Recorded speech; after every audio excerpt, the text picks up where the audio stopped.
Alrighty, real quick. Hey, what's up everybody? My name's Chad. Before the video starts, I just wanted to do a quick little thing to let you guys know that March 18th, put that in your calendars, March 18th, there will be no Wednesday video because March 17th, the day before, Tuesday, we are doing our St. Chaddies Day live stream. For any of those of you who might not know, who are not accustomed, and don't know the true fear of electric No, this is not a prop, this is a real taser, as well as many different shock collars, cow prods, incredibly spicy peppers, all for your enjoyment. So what ends up happening is I get all of my close friends and even my family together for a 5+ hour live stream where all we do is have fun with you guys and you can torture us in exchange for tips, essentially. I do this every single year, every single St. Paddy's Day, in order to upgrade pieces of the studio and make the channel better. Last year, I took a lot of online editing classes from it, and you guys, I'm sure, have seen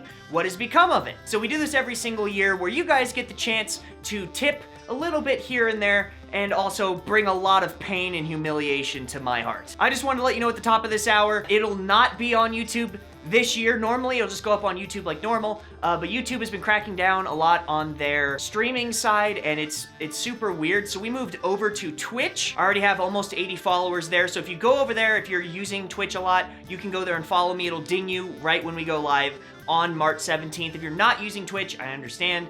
Most of my audience probably doesn't use Twitch. So if you would, you can go down below, hit that notification button, and I'm not saying that just for some arbitrary number, it's because I will post a video on the 17th here, and that'll ding you to let you know that we're live on Twitch and how to get over there. I'll also leave a video down below of the highlights from last year so you can kind of get a feel of the fever dream that is St. Chaddies Day every year. All right, that's enough for now. I'm gonna go put this away. We'll get back to the video.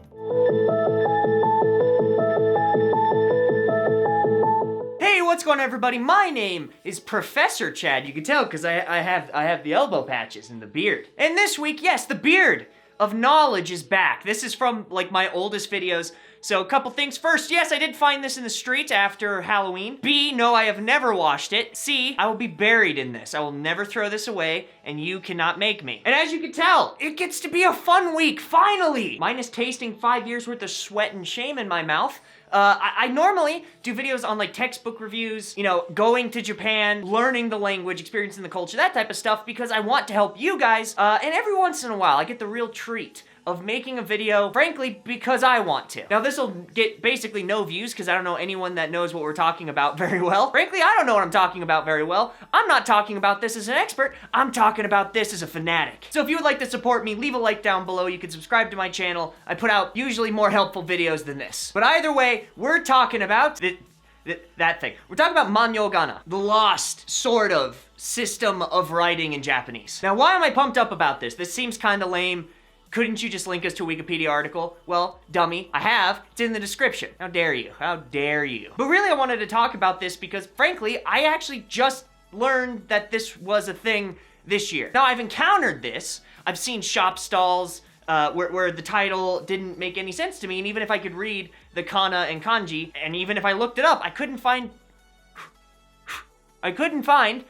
any resource on it. I couldn't figure out a meaning. So in my head, I kind of explained it away and said, oh, you know, this is probably the name of the shop owner, and that's just that. Or, you know, you're walking across a park and you're just like, wow, this is a really beautiful park. There's all these homeless cats and wasps, and wow, there's a lot of homeless people here. It's beautiful. What a beautiful culture. And when you look past the tent cities and carts and screaming children, you could see a rock that has a whole bunch of writing on it that you're like, wait, I know all these kanjis, but none of this makes any sense. I don't know, maybe you just don't know Japanese well enough, but there's a probability that they're using Manyogana, which is a early Japanese attempt at attaching phonetics to kanji. So in the same way we have our normal kana, right? You have hiragana, katakana. They don't have a meaning in and of themselves. They kind of represent, what do they call it? A phenome, phonetic, phenon. God, I'm an embarrassment of a linguist. Either way, they make a noise. Oh, hold on. You hear that? Yeah.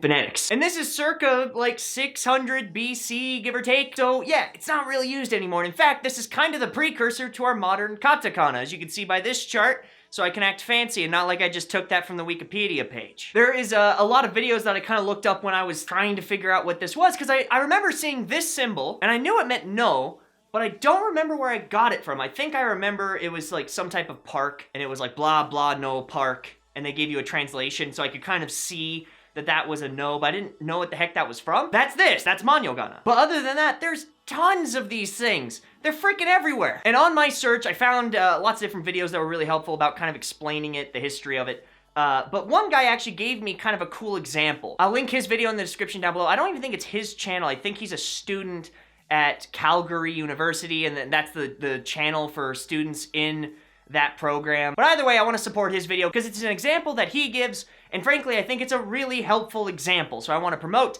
that and also give credit where it's due. I didn't make this. This dude made this because he's a big noodle. Chad's a very small noodle, but I'm also a kind of funny, cute noodle, so it makes up for it. And because I'm a small noodle, I'm gonna look at the sentence on here. So you can see that the kanji has essentially a meaning in this context, right? So you have the I, you have the presentation, the deadline day, senjutsu, you have the day before, and then you have prepare, right? Those mean those things. But then there's kana in between those that kind of maneuver the sentence in the direction and the ways that we like. That smooth jazz of pronunciation. And because those are broken up, you can clearly tell what is kind of the meaning of the thing, and then where the hell these things are supposed to move. That's modern Japanese. Let's take a look at that exact same sentence here. Yeah, rad, right? Like that is a level of oh shit that I don't think any of us really are prepared for, but you can also kind of see, like if you really look at some of these kanjis, you can see how similar they are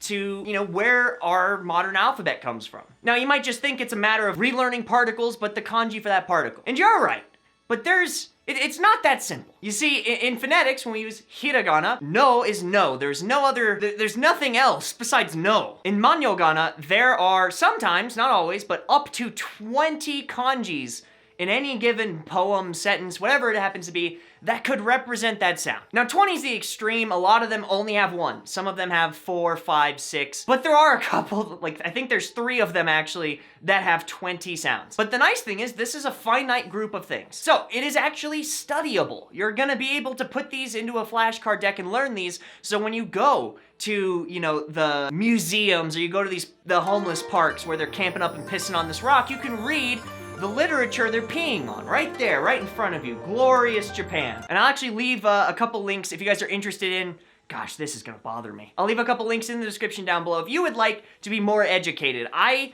like to kind of push off to people who really know what they're talking about. They are experts in their field. I appreciated learning stuff from them. I'm giving you a rough overview. If you would actually like to learn how these are used better, I have put some links down below that you guys can use because I find them to personally be helpful. Chad, you were saying stuff about shops at the beginning and these stones that you could understand. How does this tie in? This ties in because I was looking at these shops and I just could not figure out what the heck was going on with them. And after I learned what Manyogana is, it started to make a little sense. So let's go back to one of the examples that I made that I feel is really representative of why I think that this is cool. This is a shop. I'm not gonna say what type of shop it is. I almost did because I almost spoiled it. And you'll see these all over Japan. This is a very famous food, and this is a very famous way of writing it down. This is not like a chain. This is something that a Japanese person would look at this and know what this is because they grew up in that culture, but for you and I, it might not make a lot of sense. I'll give you the Manyogana real quick. So that's the Manyogana that goes with it. You guys got it yet? Maybe? Anybody? Okay. Here's what it is today. Can you see how this kind of correlates? How they took originally from the Manyogana, and then it evolved over the years as they stopped using those and they had kana, but it still kind of maintains it, which is cool. Now this is one example. There are tons of places that still use, bits and pieces of Manyogana inside their name of the shop or inside what they serve to kind of keep that old traditional feel to it. And I love that. And now that I know what I'm looking at, I know what to search when I'm trying to figure out what the heck I'm reading because I don't have Manyogana at all memorized or even comprehend it really. I just think it's neat. And I want you guys to think it's neat too. So if you think it's neat, tell me down below. If you have any questions, comments, concerns, you're not allowed to have any concerns about me wearing this beard or compliments. You are allowed to compliment it. You can leave a like and a comment down below. I personally read all of them. If this video was fun for you, you should seriously consider checking out my 350 plus other videos. I am prolific at wanting to share the stuff that I love,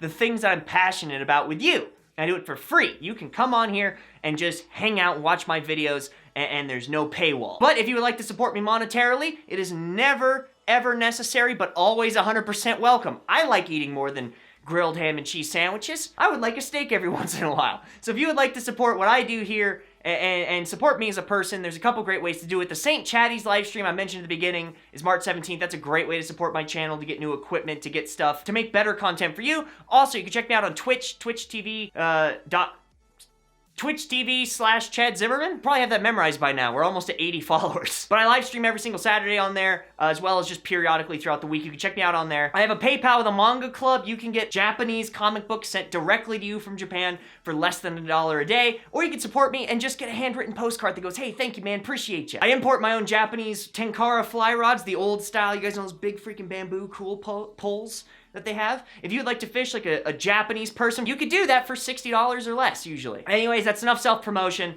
Thank you all for watching. I hope to see you on the St. Chaddies live stream, and I will see you all next week. Bye-bye.